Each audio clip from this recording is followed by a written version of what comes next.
उनके समय में नहीं था, क्योंकि उस समय ये पैसा कब्रिस्तान की बाउंड्री वाल के लिए जाता था और वही तो हमने मंदिरों की तरफ डाइवर्ट किया है। क्योंकि आप तो मुल्ला और मौलवियों के सामने घुटने टेकने के सिवाय आपके पास कोई ऐसा एजेंडा नहीं जो प्रदेश के विकास के लिए हो। कल ही मुहर्रम का आयोजन संपन्न हुआ। अब मुहर्रम के नाम पर सड़कों पर वो उपद्रव नहीं होता है जो पहले तलवारबाजी के नाम पर रात चलते हुए लोगों पर हमले कर दिए जाते थे। ताजिया के नाम पर किसी गरीब की झोपड़ी हटा दी जाती थी, किसी का छज्जा तोड़ दिया जाता था। मैं कल समाजवादी पार्टी के अध्यक्ष श्री अखिलेश यादव जी का एक बयान पढ़ रहा था।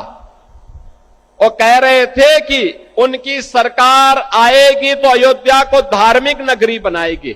अरे आप क्या धार्मिक नगरी बनाएंगे? आपने तो अपना इतिहास देखिए, राम भक्तों पर गोली आप ही के लोगों ने चलाई थी, आप ही की सरकार ने चलाई थी, समाजवादी पार्टी की सरकार ने।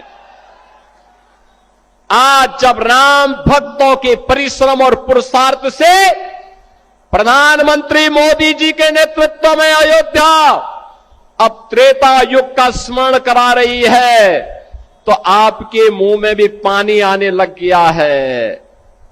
अरे भूल जाओ, आपने तो थानों में और जेलों में कृष्ण जन्माष्टमी के आयोजन को भी रोक दिया था, कांवड़ यात्रा पे प्रतिबंध लगा दिया था। जो आज जब हमारे जनप्रतिनिधि कह रहे थे ना कि हाथरस में 22 से ज्यादा मंदिरों का सुंदरीकरण हुआ, क्या यह समाजवादी पार्टी के समय में संभव था? क्या उनके समय में नहीं था, क्योंकि उस समय यह पैसा कब्रिस्तान की बाउंड्री वाल के लिए जाता था और वही तो हमने मंदिरों की तरफ डाइवर्ट किया है। वही पैसा हमने इधर भेजा है कि कब्रिस्तान की आवश्यकता नहीं, मंदिर आस्था के केंद्र हैं। अखिलेश जी, अयोध्या को तो राम भक्तों ने सजा और संवार दिया है, आप उसकी चिंता मत करिए, पश्चाताप करिए, एक बार रामलला का दर्शन कर लीजिए, कम से कम इसी से और सद्बुद्धि आएगी। और अब तैयारी करिए कि हम कृष्ण कन्हैया के लिए भी कुछ कर सकें। अब मथुरा की बात करिए। अगर सचमुच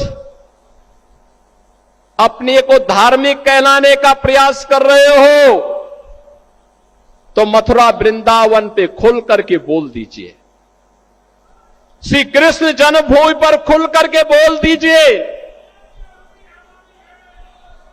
और बोलिए ना कि श्री राम जन्मभूमि मुक्ति के आंदोलन की तर्ज पर ही श्री कृष्ण जन्मभूमि की मुक्ति का भी अभियान चलना चाहिए। भगवान श्री कृष्ण की जन्मभूमि को भी सम्मान मिलना चाहिए। हमारी सरकार वहां श्रद्धालुओं को बुनियादी सुविधाएं उपलब्ध करवाने का कार्य कर रही है। युद्ध स्तर पर हम प्रयास कर रहे हैं, लेकिन आप में हिम्मत नहीं, क्योंकि आप तो मुल्ला और मौलवियों के सामने घुटने टेकने के सिवाय आपके पास कोई ऐसा एजेंडा नहीं जो प्रदेश के विकास के लिए हो, अयोध्या, मथुरा या काशी के उत्थान के लिए हो, उनकी पहचान को, पौराणिक पहचान को बनाए रखने के लिए हो। ये धूल झोंकने का काम मत करो। एक खिसियानी बिल्ली खंबा नोचे वाली कहावत को चरितार्थ मत करो। अयोध्या अपनी पहचान के लिए आप पर मोहताज नहीं है, अयोध्या की अपनी पहचान है और अयोध्या ने अपनी पहचान को दुनिया के अंदर फिर से बनाया हुआ है। विकास तब होता है जब सुरक्षा का बेहतर माहौल होता है। सुरक्षा के एक बेहतरीन माहौल में ही विकास की आशा और आकांक्षाओं को पूरा किया जा सकता है। जहां पर सुरक्षा न हो, जहां उपद्रव हो, जहां दंगाग्रस्त हो, जहां पर महीनों महीनों कर्फ्यू हो, वहां विकास और उज्जवल भविष्य की कल्पना भी नहीं की जा सकती है। 2017 के पहले कमोवेश उत्तर प्रदेश की यही स्थिति थी। कौन ऐसा जिला था जहां दंगे न हुए हों? कौन ऐसा जिला था? आपके मथुरा के जौहर बाग की घटना हो, कोसी कला का दंगा हो, मेरठ और अलीगढ़ के दंगे हो या मुजफ्फरनगर के दंगे, महीनों महीनों कर्फ्यू, आम जन त्रस्त होता था, व्यापार चौपट होता था, नौजवान की नौकरी पर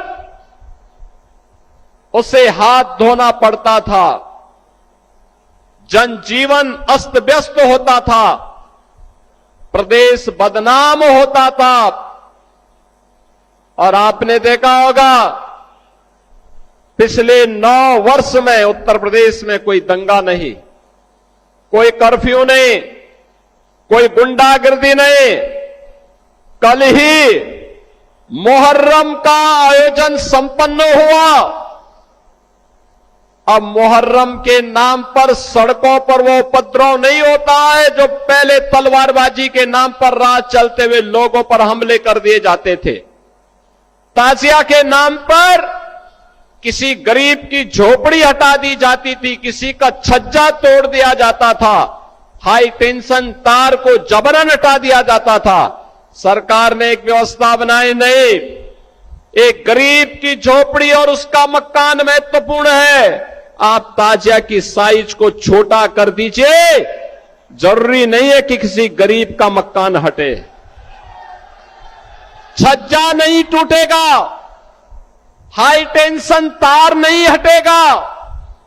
आपको अपनी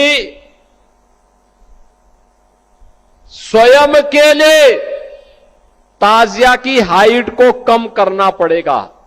अगर लंबा करोगे तो हाई टेंशन तार की करंट की चपेट में आओगे, इसलिए नहीं होने देना चाहिए। और आपने देखा होगा इतने बड़े पैमाने पर जब मैं उसका रिव्यू कर रहा था, लगभग 12,000 जुलूस उत्तर प्रदेश के अंदर निकले, कोई दंगा नहीं, कोई उपद्रव नहीं, कोई कर्फ्यू नहीं, पता भी नहीं लगा। नहीं तो किसी के घर में जाकर के लोग नहीं भी चाहते होंगे तो भी उसके घर में जाकर के माइक की आवाज से ढोल और ताशा बजा करके तमाशा बनता था। आज वो तमाशा बंद हुआ है, शांतिपूर्ण ढंग से हर पर्व और त्योहार मनाया जा रहा है।